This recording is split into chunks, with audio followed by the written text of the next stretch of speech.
ఈ బడ్జెట్లో భాగంగా తీసుకున్నట్లయితే మనం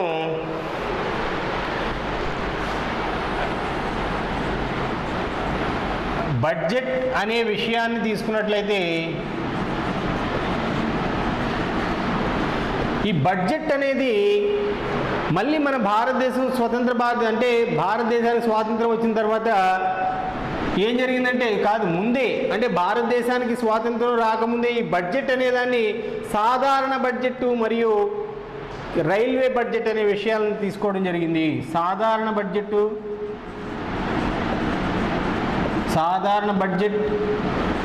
మరియు రైల్వే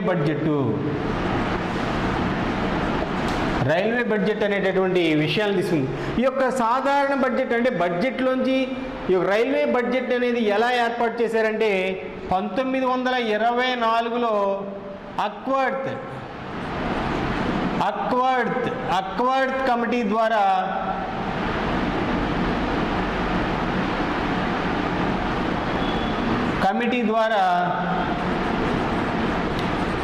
అక్వర్డ్ కమిటీ ద్వారా ఏం చేశారు 1924లో ఈ రైల్వే బడ్జెట్ అనేది అంటే సాధారణ బడ్జెట్ నుంచి సాధారణ బడ్జెట్ రైల్వే బడ్జెట్ అని రైల్వే బడ్జెట్ని విడదీసింది. ఎప్పుడంటే 1924 అక్వర్డ్ కమిటీ ద్వారా ఈ యొక్క రైల్వే బడ్జెట్ని విడదీయడం జరిగింది. ఈ యొక్క రైల్వే బడ్జెట్ కనుక చూసుకున్నట్లయితే ప్రస్తుత అంటే వర్తమాన పరిస్థితులను కనుక గమనించినట్లయితే ఈ రైల్వే వ్యవస్థ అనేది అంటే ఈ యొక్క 1900 చూడండి మనకి భారతదేశంలో రైల్వే వ్యవస్థ ఎప్పుడు అంటే భారతదేశంలో ఎప్పుడు వేశారు అంటే 1900 అంటే 1833 చూడండి చార్టర్ చట్టంలోకి వచ్చినప్పుడు 1833 విలియం బెంటిక్ కాలంలో వేశారు. విలియం బెంటిక్ 1854లో ఏం చేశారు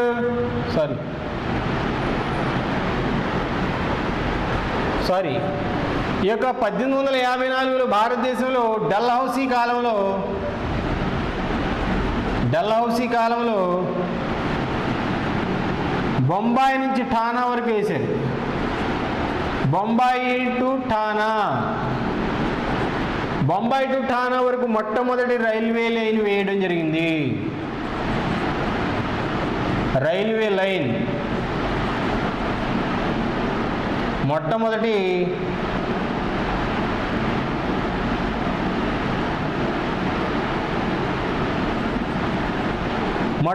రైల్వే లైన్ వేయడం ఎప్పుడండి 1854 డల్హౌసీ కాలంలో వేశారు బొంబాయి నుంచి ఠానా వరకు. రెండోది భారతదేశంలో రెండో రైల్వే లైన్ ఎప్పుడంటే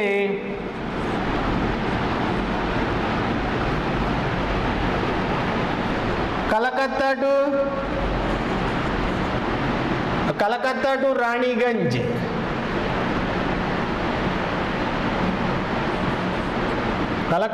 రాణిగంజ్ ఇది రెండోది. మరి మూడోది అంటే ఆంధ్రప్రదేశ్లో ఏపీలో ఎప్పుడు వేశారు అంటే 1862లో అంటే కౌన్సిల్ చట్టం తర్వాత 1862లో మనకి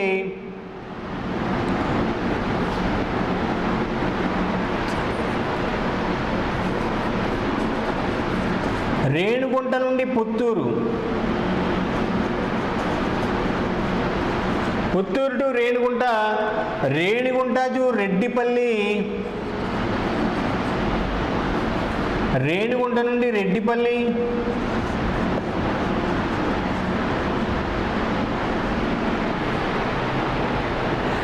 పుత్తూరు టు రేణిగుంట, రేణిగుంట నుంచి రెడ్డిపల్లి, రెడ్డిపల్లి నుంచి కడప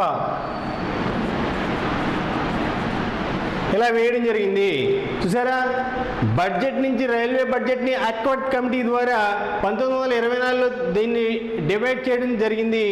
మళ్ళీ ఈ యొక్క రైల్వే బడ్జెట్ని అంటే ఈ యొక్క రైల్వే బడ్జెట్ని మళ్ళీ ఏకం చేయడానికి జరిగినటువంటి పరిస్థితులు ఏంటనే తర్వాత ఇప్పుడు చూద్దాం. సరే మొట్టమొదటి రైల్వే లైన్ ఏం వేశారు బొంబాయి నుంచి ఠానా వరకు వేయడం జరిగింది. తర్వాత కలకత్తా నుంచి రాణిగంజ్ వరకు రెండోది అయితే 1862లో రేణిగుంట నుంచి పుత్తూరు వరకు, రేణిగుంట నుంచి రెడ్డిపల్లి, రెడ్డిపల్లి నుంచి కడప అలా 3 విధాలుగా లింకప్ చేసుకోవడం వెళ్ళడం జరిగింది. ఈ విధంగా ఉన్నటువంటి రైల్వే వ్యవస్థని ఎప్పుడు మళ్ళీ విలీనం చేశారు, కేంద్ర బడ్జెట్లో మళ్ళీ ఎప్పుడు విలీనం చేశారనేది చూసినట్లయితే కేంద్ర బడ్జెట్లో ఈ యొక్క రైల్వే బడ్జెట్ని ఎప్పటి నుంచి వేశారని చూసినట్లయితే ఈ యొక్క రైల్వే వ్యవస్థ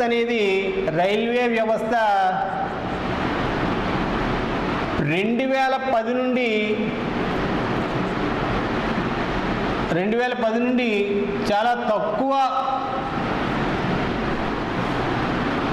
ఆదాయంతో నడుస్తుంది అనమాట. అంటే నష్టాలు సరిపోతుంది, దాని యొక్క ఆదాయం దానికే సరిపోతుంది. అంటే నష్టాల బారినే పడుతుంది, నష్టాలతో నడవడం. ఫర్ ఎగ్జాంపుల్ రైల్వే విషయంలో కనుక మనకి 100 రూపాయలు వచ్చినాయి అనుకోండి, ఇందులో 98 రూపాయలు అనేవి దాని వ్యవస్థ, రైల్వే వ్యవస్థ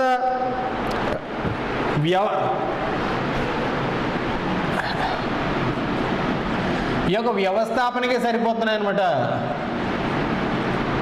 అంటే నిర్వహణకి చూడండి, రైల్వే వ్యవస్థలో ఉన్నటువంటి 198 రూపాయలు అనేవి ఈ యొక్క నిర్వహణకి, రైల్వే వ్యవస్థను నిర్వహించడానికి సరిపోతున్నాయి. అంటే ఈ 2 రూపాయలు అనేది మనకి మిగులుతుంది. 2 రూపాయలు అనేవి మనకి మిగులుతుంటే, ఈ 2 రూపాయలు అనేవి మిగులు ఉన్నా ఈ 2 రూపాయలు కూడా మనకి ఎందులోంచి వస్తున్నాయంటే, అంటే ఫర్ ఎగ్జాంపుల్ ఇప్పుడు మనం రైల్వే లాంగ్ టర్మ్ టికెట్లు అనేవి తీసుకుంటాం. అంటే అడ్వాన్సులు ముందే చెల్లించి తీసుకుంటాం.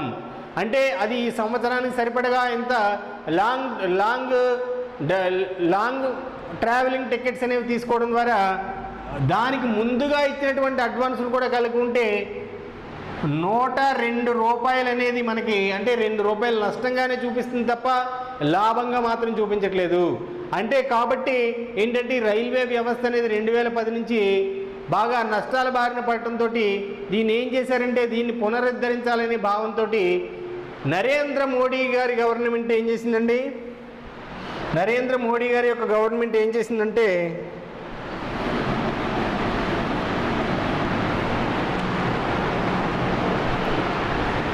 నరేంద్ర మోడీ గవర్నమెంట్ ఏం చేసిందంటే,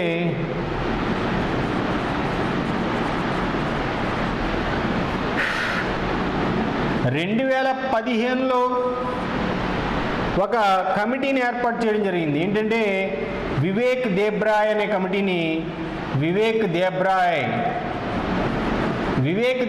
కమిటీని ఏర్పాటు చేయడం జరిగింది. వివేక్ దేబ్రాయ్ అనేటటువంటి కమిటీని ఏర్పాటు చేసి రైల్వే వ్యవస్థలో సంస్కరణల కోసం ఏం చేసింది, రైల్వే వ్యవస్థలో సంస్కరణల కోసం వివేక్ దేబ్రాయ్ అనేటువంటి ఒక కమిటీని ఏర్పాటు చేసింది నరేంద్ర మోడీ గవర్నమెంట్.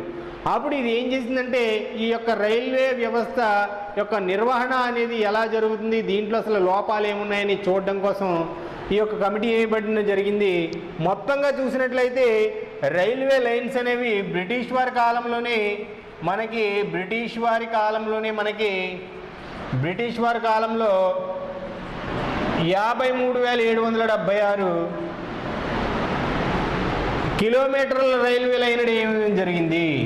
కానీ కేవలం అంటే స్వతంత్ర భారతదేశంలో చూడండి, బ్రిటిష్ వారి కాలంలోనే 53,000 సుమారు, అంటే 54,000 కిలోమీటర్లుగా వీళ్ళు ఏం చేశారంటే రైల్వే లైన్ వేయడం జరిగింది. అంటే వారు మన మీద ప్రేమతో వేసినటువంటి రైల్వే లైన్ వ్యవస్థ అనేది డెవలప్ చేయలేదనుకోండి, మారుమూలలో ఉన్నటువంటి అన్ని వస్తువులని వారి యొక్క దేశానికి తీసుకెళ్ళడానికి, అంటే ఎక్స్పోర్ట్ చేసుకోవడానికి వారు ఏం చేశారంటే ఈ రైల్వే లైన్స్ అనేవి డెవలప్ చేయడం జరిగింది.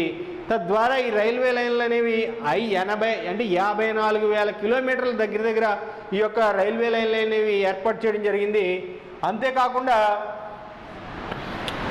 ఈ రైల్వే లైన్లు మన భారతదేశానికి స్వాతంత్రం వచ్చిన తర్వాత మన భారతదేశం అనేది ఎన్ని వేశారంటే కనీసం 13,000 చిల్లర అనేది వేయడం జరిగింది. 13,576 కనీసం 13,776 కిలోమీటర్ల మేర మనం వేయడం జరిగింది. అంటే బ్రిటిష్ వారి కాలంలోనే 54,000 వేస్తే మనం 13,776 కిలోమీటర్లు అనేది ప్రస్తుతం మన భారతదేశం వేసిన 70 సంవత్సరాల కాలంలో, మొత్తం 70 సంవత్సరాల కాలంలో 70 సంవత్సరాల కాలంలో ఈ యొక్క 13,776 కిలోమీటర్లు అనేవి మన భారతదేశం అనేది వేయడం జరిగింది. ఈ విధంగా రైల్వే వ్యవస్థ అనేది ఉంటే ఈ రైల్వే వ్యవస్థలో రోజుకి 2 కోట్ల అంటే రోజుకి ఎంతండి మనకి 2,30,00,000 మంది ఒక రోజుకి 2,30,00,000 మంది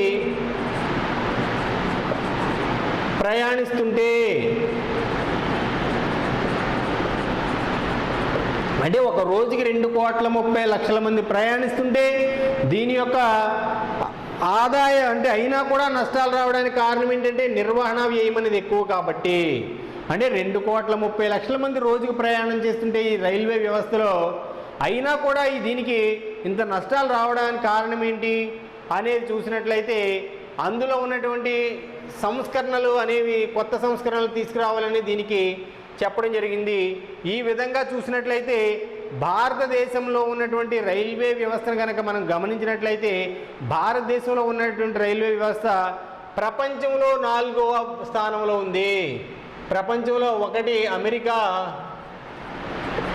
2 రష్యా, 3 చైనా, 4 భారత్. ప్రపంచంలో అత్యంత పొడవైన రైల్వే లైన్లు కలిగిన దాంట్లో 4వ స్థానంలో ఉన్నది ఏంటంటే ఇండియన్ రైల్వేస్ అనమాట. ఇండియన్ రైల్వేస్ అని అత్యధికమైనటువంటి సిబ్బందిని కలిగినటువంటి అత్యంత పెద్ద గవర్నమెంట్ సంస్థ ఏదైనా ఉన్నదంటే అది రైల్వే సంస్థ. ఇది మొత్తం ఎంతండి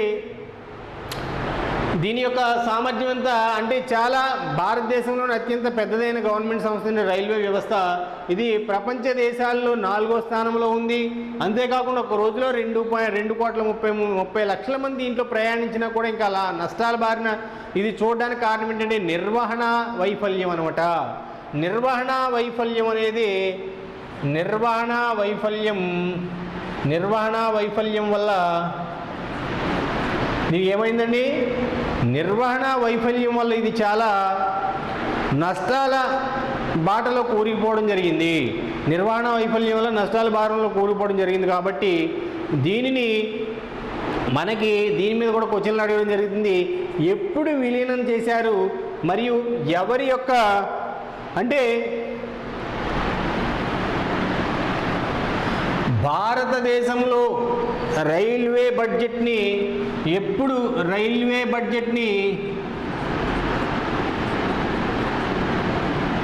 సాధారణ బడ్జెట్ తోటి ఎప్పుడు కలిపారు?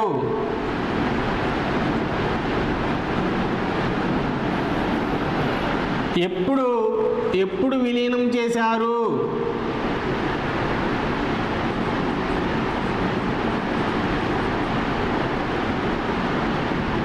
ఎప్పుడు విలీనం చేశారు అంటే 2016 93 సంవత్సరాలు.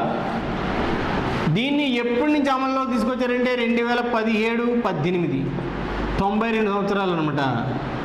అంటే భారతదేశంలో రైల్వే బడ్జెట్ అనేది సాధారణ బడ్జెట్లో ఎప్పుడు కలిసిందంటే 2016లో దీన్ని విలీనం చేయడం జరిగింది. దీని మీద క్వశ్చన్ ఎలా ఉంటుందంటే మనకి భారతదేశంలో రైల్వే బడ్జెట్ అనేది ఎప్పుడు విలీనం చేశారు సాధారణ బడ్జెట్లో అంటే విలీనం చేసింది మాత్రం 2016 కాబట్టి 93 సంవత్సరాలు. అదే రైల్వే బడ్జెట్లో సాధారణ బడ్జెట్ని ఏ సంవత్సరం నుంచి అమలు పరుస్తున్నారంటే మాత్రం 92 సంవత్సరాలు 2017, 18 బడ్జెట్ నుంచి తీసుకొచ్చారని. అంతేకాకుండా ఈ యొక్క రైల్వే వ్యవస్థను కూడా ఏం చేయబోతున్నారంటే ప్రైవేటీకరణ చేయడం జరుగుతుంది. ప్రైవేటీకరణ చేయడం ద్వారా ఏమవుతుందంటే రైల్వే వ్యవస్థ అనేది ఒక రకంగా బాధాకరంగా ఉన్నా కానీ డెవలప్మెంట్ అనేది జరుగుతుంది. ఆ ఫలితాలను కూడా ఈ యొక్క ప్రజా సంక్షేమం కొరకు ఉపయోగిస్తారని ఈ యొక్క రైల్వే బడ్జెట్ని కేంద్ర బడ్జెట్లో విలీనం చేయడం జరిగింది. ఈ విధంగా మనకి అంతేకాకుండా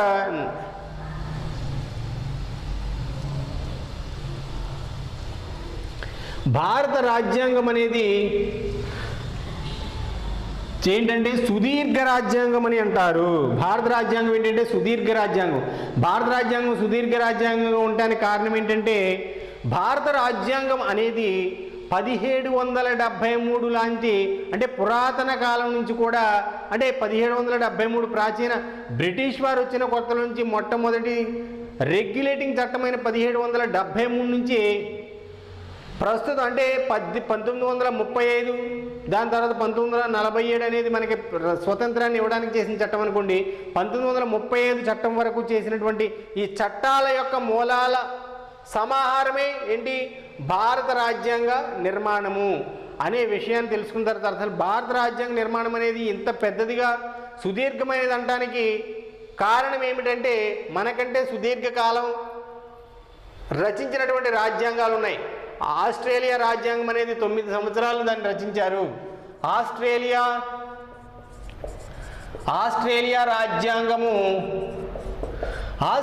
రాజ్యాంగాన్ని 9 సంవత్సరాలు,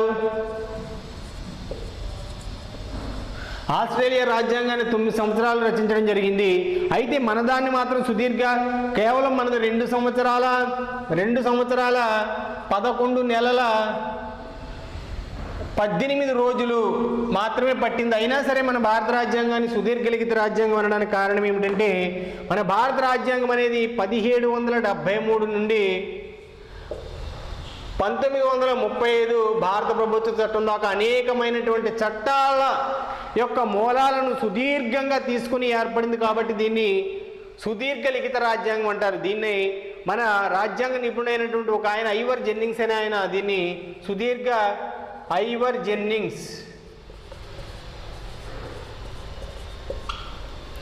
ఐవర్ జెన్నింగ్స్ అనే ఆయన దీన్ని సుదీర్ఘ రాజ్యాంగం అని చెప్పడం జరిగింది. ఎందుకంటే ఎంతో ప్రాచీనమైనటువంటి అంటే బ్రిటిష్ చట్టాల నుంచి రెగ్యులేటింగ్ చట్టం కానీ 1937, 35 భారత ప్రభుత్వ చట్టం ద్వారా జరిగినటువంటి అనేక మూలాల ద్వారా ఏర్పడినటువంటిది ఈ యొక్క భారత రాజ్యాంగం అనేది. 70% ఆ యొక్క మూలాల నుంచి ఏర్పడింది కాబట్టి దీన్ని సుదీర్ఘమైంది అంటారు. కానీ ఆస్ట్రేలియా రాజ్యాంగం ఎక్కువ సంవత్సరాలు రచించినప్పటికీ అది ఒక సంక్షిప్త సమాచారం ద్వారా ఏర్పడింది కాబట్టి భారత రాజ్యాంగం అనేది చాలా సుదీర్ఘమైన రాజ్యాంగంగా చెప్పుకోవడం జరిగింది. అంతేకాక భారత రాజ్యాంగంలో ఇంకా చెప్పుకోవాల్సింది ఏంటంటే, మనకి క్వశ్చన్స్ అడిగే విధానంలో చూసుకున్నట్లయితే నాకు చెప్పాము దీన్ని మనం భారత రాజ్యాంగంలో మీరు కాస్తంత బోర్ అనుకోకుండా ఏం చేస్తారంటే, ఈ యొక్క అంటే చట్టాల పురాతన అంటే చార్టర్ చట్టాలు మరియు 1773, 1781, 1784, 1813, 1833, 1853, తర్వాత 1858, 1861, 1892, 1909, 1919, 1935, 1947 ఈ చట్టాలు అనేవి చూడండి. ఇందులో నుంచి కూడా మనకి బిట్స్ అడిగే అవకాశం ఉంది. ఈ చట్టాలు అనేవి చూడండి 1773 దగ్గర నుంచి 1713, 1793 ఇక్కడికి 20 సంవత్సరాలు. అలా ఈ చట్టాలని 1793 నుంచి 1813, 20 ఇలాగా ఈ చార్టర్ చట్టాలు ప్రతి 20 సంవత్సరాలకు ఒకసారి అంటే దాని ముందు చేసినటువంటి చట్టాలను సవరించడం కోసం ఏర్పాటు చేసినటువంటివి. కానీ ఈ యొక్క 1781 అనేది మాత్రం కౌన్సిల్ చట్టము. అంటే ఈ యొక్క 1784 ఏర్పడడానికి బ్రిటిష్ వారికి మరియు బ్రిటిష్ ప్రభుత్వానికి మరియు ఈస్ట్ ఇండియా కంపెనీకి మధ్యన జరిగినటువంటి కౌన్సిల్ చట్టం, సెటిల్మెంట్ చట్టం అంటారు దీన్ని. సెటిల్మెంట్ చట్టం అంటారు. దీని తర్వాత 1784 పిట్స్ ఇండియా చట్టము. పిట్స్ ఇండియా చట్టం అంటే 1773 మొట్టమొదటి రెగ్యులేటింగ్ చట్టానికి సవరణ చేయడానికి ఏర్పడింది దీని. కాబట్టి ఇది చార్టర్ చట్టం కాదు, పిట్స్ ఇండియా చట్టము. ఇది కేవలం బ్రిటిష్ గవర్నమెంట్కి మరియు ఈస్ట్ ఇండియా కంపెనీకి సెటిల్మెంట్ అంటే వ్యాపార వ్యవహారాల మధ్యన మరియు రాజకీయ వ్యవహారాల మధ్యన వాళ్ళ యొక్క ఒప్పందానికి జరిగినటువంటిది 1781. దాని తర్వాత 1784 అనేది పిట్స్ ఇండియా అనేది 1773కి సవరణ చట్టంగా చెప్పుకోవడం జరిగింది. దీని తర్వాత 1793 అనే దాని తర్వాత 1813 అంటే ప్రభుత్వ కళాశాలలో 1,00,000 రూపాయలు అనేవి ప్రజాధనం అనేది ఇవ్వడం 1813లో జరిగింది. తర్వాత 1833లో చెప్పుకున్నాం. ఇవన్నీ చట్టాలు అనేవి ఏంటి? ఈ చార్టర్ చట్టాలు కంపెనీ పాలనలో వచ్చిన, అంటే చక్రవర్తి కంపెనీ పాలనలో చేసిన చట్టాలు. ఇవేంటి? ఇవన్నీ కూడా కంపెనీ పాలనలో చేసినవి కాదు, చక్రవర్తి పాలనలో చేసినవి. చక్రవర్తి లేదా రాణి లేదా చక్రవర్తి పాలనలో చేసినవి.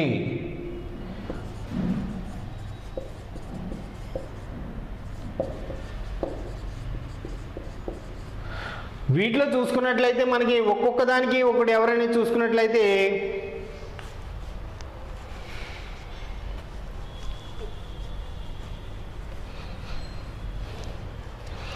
ఫస్ట్ వారన్ హేస్టింగ్స్,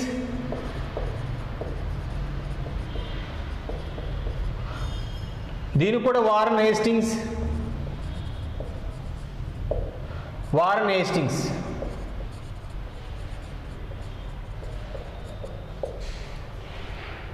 కారన్ వాలిస్ 1793 ఏంటంటే కారన్ వాలిస్. దీని తర్వాత 1813 ఎవరు? కారన్ వాలిస్. తర్వాత విలియం బెంటిక్.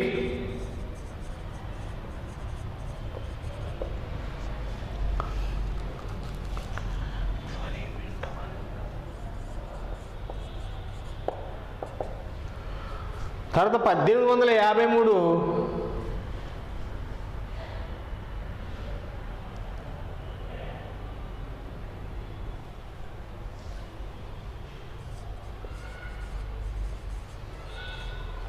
డల్హౌసీ. 1858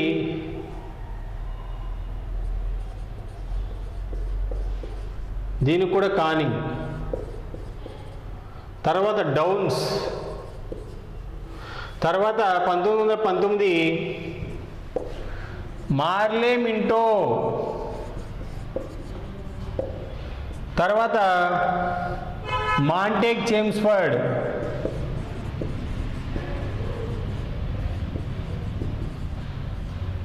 తర్వాత 1935లో చూసుకున్నట్లయితే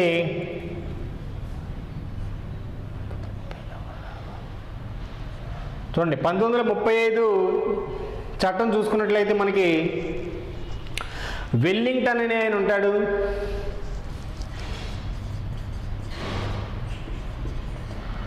తర్వాత మనకి మౌంట్ బాటన్.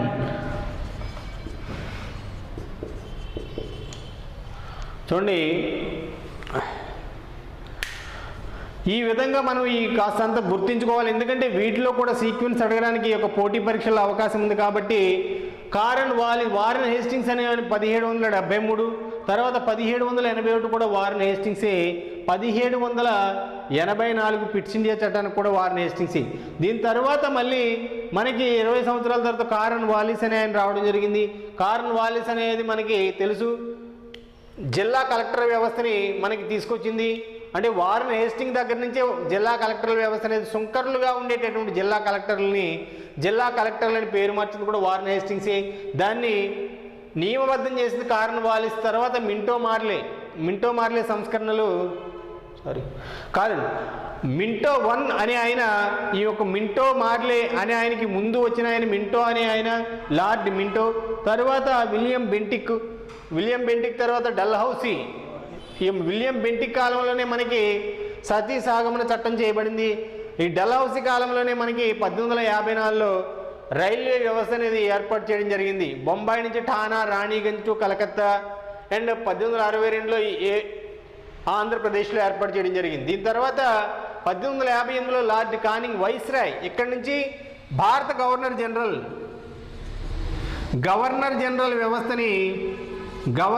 జనరల్ వ్యవస్థని ఇక్కడికి వచ్చేటప్పటికి వైస్రాయ్ అనేటటువంటి మార్చడం జరిగింది. ఇక్కడ గవర్నర్ జనరల్ అనేటటువంటి ఉన్నది, ఇక్కడ వైస్రాయ్ని మార్చడం జరిగింది. చూడండి, అలాగే మొట్టమొదటి వైస్రాయ్ ఎవరంటే అంటే ఇది కంపెనీ పాలన, ఇది వచ్చేసి చక్రవర్తి పాలన లేదా రాణి పాలన. దీన్ని హెర్ మెజెస్ట్రీ అని కూడా అంటారు ఇక్కడ నుంచి, అంటే ఆమె యొక్క అధీనం అని. 1858 కానింగ్, 1861 లార్డ్ కానింగ్, 1892 డౌన్స్. తర్వాత Morley Minto 1909, 1919 Montagu Chelmsford, 1935 Wellington and 1947 Mountbatten. ఈ విధంగా మనకి 1947 అనేది భారతదేశానికి స్వాతంత్రం ఇవ్వడానికి ఏ విధంగా అయితే స్వాతంత్రం ఇస్తున్నామనేటటువంటి విషయాలను ఈ యొక్క చట్టంలో ఉంది తప్ప ఇది మనకి స్వాతంత్రానికి అంటే భారత రాజ్యాంగానికి ఉపయోగపడేది కాదు. అంటే కేవలం ఇది స్వాతంత్రాన్ని ఇవ్వడానికి చేసినటువంటి చట్టం మాత్రమే. ఈ విధంగా భారత రాజ్యాంగ చారిత్రక నేపథ్యం అనేది చాలా కూలంకషంగా గనక ఈ విషయాలను గమనించి తరువుగా చదువుకున్నట్లయితే, ఒక్కొక్క విషయాన్ని మర్చిపోకుండా చదువుకున్నట్లయితే అంటే అన్ని పోటీ పరీక్షల విద్యార్థులకు ఏ విధమైనటువంటి లోపము లోటు లేకుండా ఈ యొక్క చారిత్రక నేపథ్యం అనేటటువంటి ఈ విషయాన్ని బాగా చదివినట్లయితే పోటీ పరీక్షల్లో విజయం సాధించడానికి అవకాశం ఉంది.